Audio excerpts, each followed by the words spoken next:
Bonjour, ici Yves Côté pour passionmoto.com. Aujourd'hui, nous faisons l'essai de la Kawasaki Z125 Pro 2024. Kawasaki ramène sa mini-moto Z125 Pro à la gamme Z pour 2024. Le petit Ninja a été un succès pour Kawasaki depuis ses débuts en 2016 et le Street Fighter version mini ultra abordable revient cette année inchangé, sauf pour quelques nouvelles couleurs et une augmentation de prix à 3 649 $. Sans chercher de midi à 14 h, aucune révision mécanique à la Mini Z. Cette fois-ci, le moteur de 125 cm3 reste dynamique et sa boîte de vitesse à 4 rapports demeure fiable et précise. Le tout est installé dans un châssis incroyablement réactif. Amusant et performant bien au-dessus de son poids et de son image, la Mini Z reste une moto bien emballée et ludique. Presque tout le monde peut la conduire grâce à une hauteur de selle basse et une position de conduite verticale. Son faible poids et son fonctionnement restent ultra simples.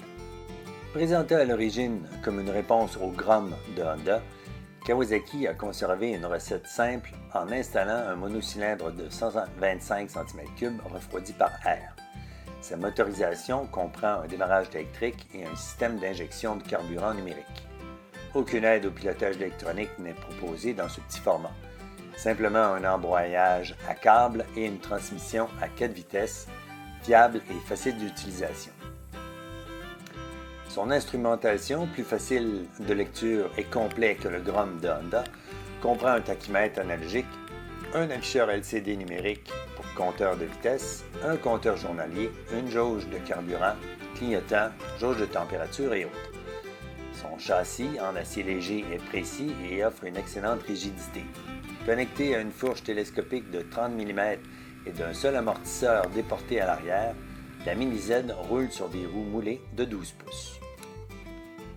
Il est bien évident que les poignées ne vous ressortiront pas des mains au démarrage ou sur toute accélération. Toutes les vidéos d'essais sur YouTube de Dyno démontrent que les 8 chevaux à la roue arrière sont tout ce que vous en tirerez. Mais la petite Z procure tout de même plus de chevaux à plus haut régime et plus longtemps que le Grom en comparaison.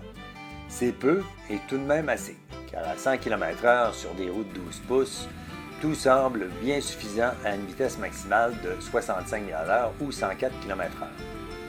Équipée d'un réservoir de carburant de 2 gallons ou 4,17 litres, la Z offre aussi plus d'autonomie que le Grom. Contrairement au Grom de Honda, la Z125 Pro affiche bien ses couleurs et son style tranchant avec le design agressif de la gamme Z. Elle ressemble à sa grande sœur Z1000, mais en petit format. Avec son carénage moteur et son sabot moteur donnant à la moto une taille étroite et un look déterminé, la Z ressemble à une moto de grande taille, contrairement au Grom, qui ressemble à une mini-moto, ce qu'elle est indéniablement. Pour 2024, la Z125 est disponible dans différentes couleurs. En conclusion, la Kawasaki Z125 Pro est une petite moto urbaine facile d'emploi.